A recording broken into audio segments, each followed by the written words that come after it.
All right, Patrick Mullins is with us to have a look at day one of Royal Ascot 2025. Now, but before we get onto the sort of the specific runners, when does this meeting kind of first come on the radar for these horses, would you say? It's such an incredibly busy winter spring campaign. How do you go about cherry picking the Ascot horses, Patrick?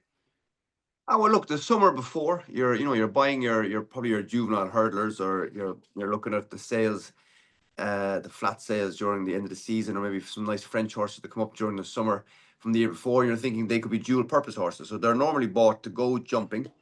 And then if they come out at the end of this jumping season, looking like they could go on to Ascot, that's what we do. And we have a lot of owners there now who want to have runners in Ascot, so that's always in the back of our mind. So it's from about 12 months beforehand is where you're picking your team, hoping they'll be the team anyway.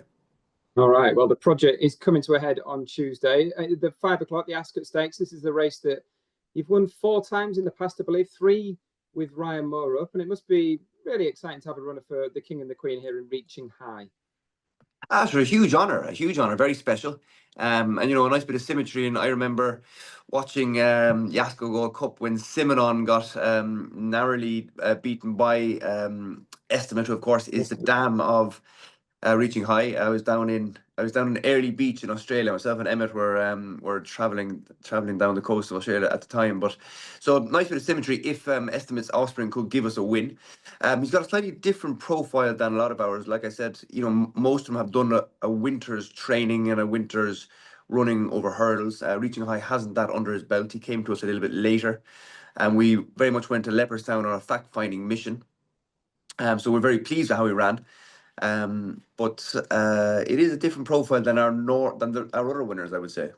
Yeah, it's going to be quick ground, isn't it, on Tuesday? Is that sort of a concern at all, or he's got a bit of good ground form, hasn't he, from his time with Sir Michael Stout?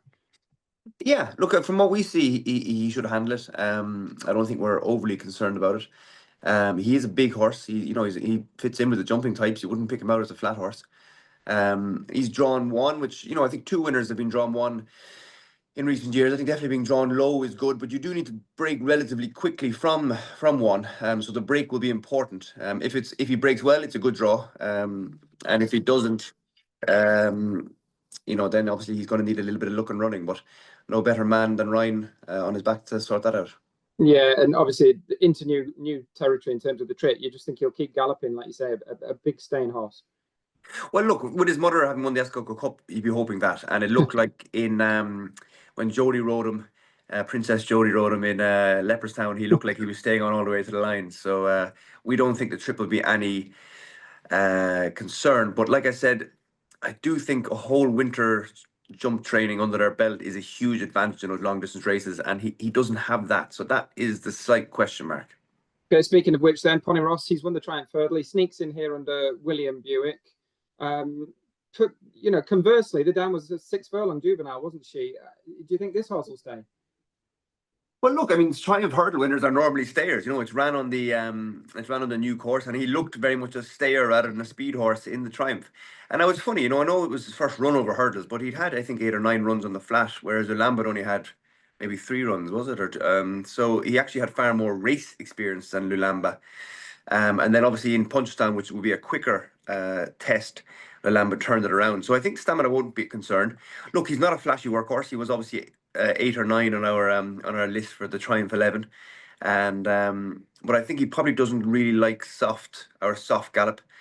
He struggles in it, but I think like I said, that graft will stand to him here. So look, he gets in right down the bottom of the weights, and again, he has to have a huge chance.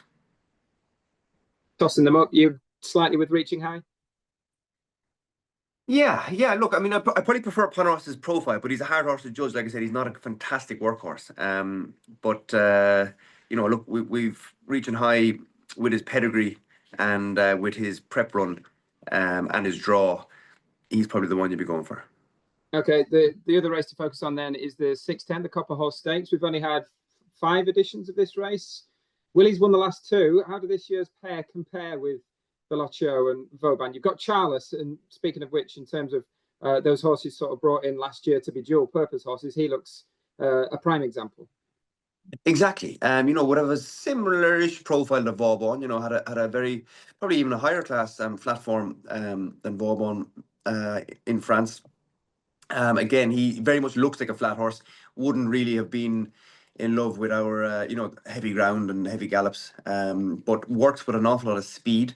Now, I think his draw isn't an advantage in the Copper Horse. I think he's won, and I think one is hasn't had fantastic success. But like you said, there's only five runnings, so perhaps that won't be as much of a hindrance as it appears. But we're very much looking forward to getting this guy out on the flat.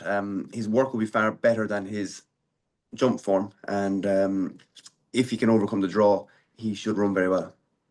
Yeah, I suppose the final thing with him, they've had a bit of a guess, haven't they? The BHA mark, they've gone with 98. What does your gut say? Is he on the right side of the handicapper with that mark? Look, 98, it's a high mark. It's we don't have too many flat horses over 98, but his work is very good. And I think he's definitely, we're happy to take our chance off that mark at this meeting. And it wouldn't be a surprise if that was a nice mark for him. Okay, and he's a reserve at the moment as we speak, but Papano is in the Copper Horse as well. What are this horse's strengths? This is one that was pulled up at 150 to 1 in the Triumph, and presumably not a huge amount expected from him on that day. Yeah, look, Papano is a different type of horse, a bigger, heavier horse. He's been very disappointing on his, obviously while he was set big tasks, he was disappointing. And we'd be going very much more in hope than expectation with him. Okay, thank you, Patrick. Enjoy the week. We'll speak to you later on in the week. Take care. Thanks very much. Thanks, Patrick. Brilliant, top man. Okay, cheers, Matt. Best of luck. Free, unmissable content released daily. Sporting Life Plus. Join for free at sportinglife.com. Includes Willie Mullins exclusives, race replays, My Stable Tracker, Race Cards Plus, premium articles, expert tips. Sporting Life Plus.